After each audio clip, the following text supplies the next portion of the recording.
স্বামী বিবেকানন্দ ও ইংরেজদের কথোপকথন, নারী সম্মান ও ভারতীয় দৃষ্টিভঙ্গি। পরিবেশ, ইউরোপে এক সভা।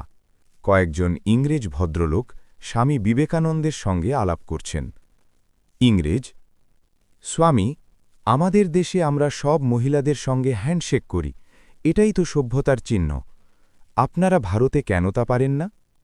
স্বামী বিবেকানন্দ শান্ত কণ্ঠে: আপনার প্রশ্নে সভ্যতা আছে, কিন্তু আমাদের উত্তরে আছে সংস্কৃতি।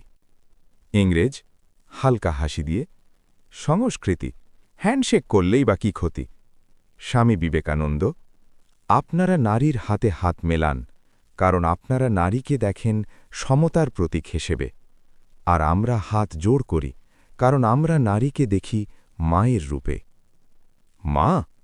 স্বামী বিবেকানন্দ দৃঢ়ভাবে: হ্যাঁ, আমাদের দেশে নারী মানেই মা দুর্গা, মা লক্ষ্মী, মা সরস্বতী। যার পায়ে আমরা প্রণাম করি, তার সঙ্গে আমরা কিভাবে হাত মেলাব? ইংরেজ কিছুটা থেমে: তাহলে এটা কি আপনারা অসম্মান ভাবেন? স্বামী বিবেকানন্দ: না, একেবারেই না। আপনারা সম্মান দেখান হাত মিলিয়ে,